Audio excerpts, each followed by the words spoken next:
Hello everybody. In this video, we'll try to understand some more interesting things about Navamsha analysis.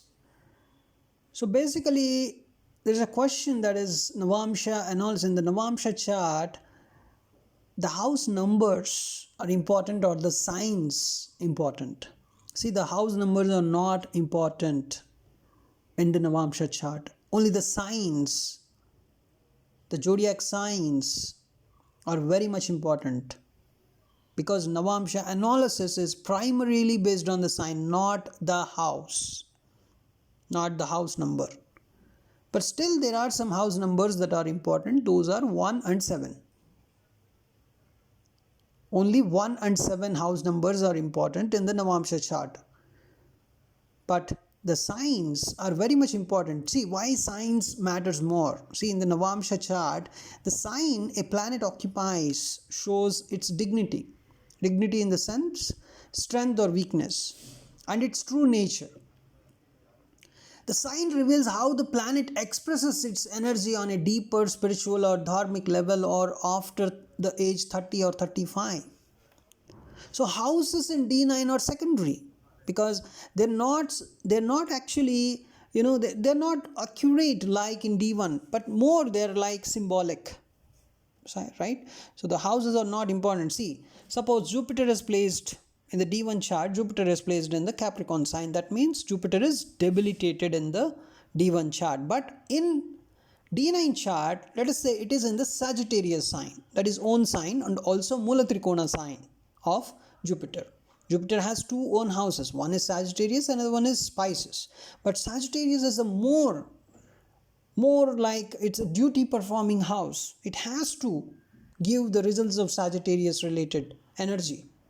That is the Mula Trikona house, right? This Mula Trikona and all is not related to this Navamsha and all, but I'm just telling it.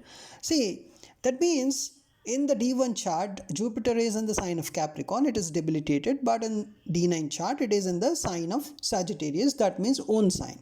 So this means Jupiter regains its dignity in the Navamsha, showing its inner strength. It has some inner strength. It is showing that. And it will give very good results over time. That is especially after age 30 or 35. Even let us say the house number of the Sagittarius in the Navamsha chart is 6. That is, even Jupiter is in the 6th house in the Navamsha chart, being in its own sign Sagittarius. It's a strong factor here. It is going to give good results. Oh, but you may ask then, what is the use of house numbers in the Navamsha chart? They are symbolic, but at the same time the house numbers 1 and 7 are very much important. The sign is primary, but the houses in Navamsha chart matter in certain contexts, like Navamsha Lagna and where is the Lagna Lord.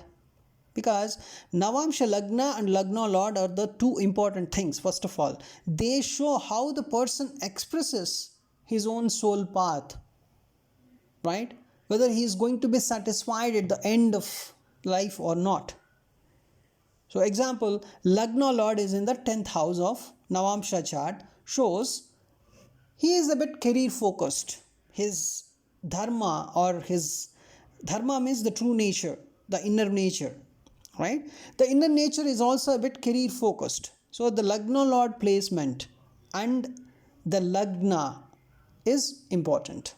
So if the Lagna Lord is in the 10th house, you can say the person is very much career focused. Lagna Lord is important here. And also the 7th house Lord. A 7th house is very much critical for marriage, spouse qualities and relationship related things, right? And also in the Dasha analysis also we use this one. House placement of Dasha Lords in the Navamsha chart shows where their results actually going to be manifested. So let us say you're running some Jupiter Mahadasha. In the Navamsha chart, your Jupiter is in the 7th house. So most of your efforts would be manifested in the 7th house in this Dasha. That kind of analysis we have in Vedic astrology. So house placement of a Dasha Lord in Navamsha chart shows where the results would be manifested. right? And there are some astrologers who do analysis based, taking Navamsha chart as just like the analyzed Navamsha chart, just like birth chart, but it is not at all useful at all. It's not at all useful. Birth chart is the first thing.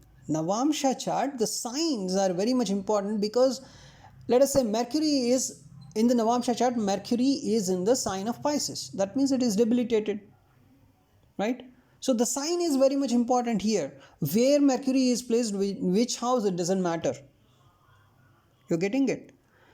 So the sign matters high. Sign has very high priority in the Navamsha chart. It shows the planet's dignity, its true nature, its spiritual strength and all.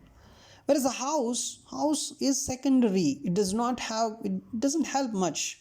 It only helps understand some of the things, especially the first, that is the Lagna, and the seventh houses, right? So this is the main, this is the main thing that we need to focus here. So other than Lagna Lord or seventh Lord, considering Navamsha house analysis, I'm telling, it's not a very great idea. I would tell, right? So beyond the Lagna Lord, the seventh house, or the seventh house Lord, or the Lagna house itself, is house based analysis, means house number based analysis in Navamsha is not at all primary, right?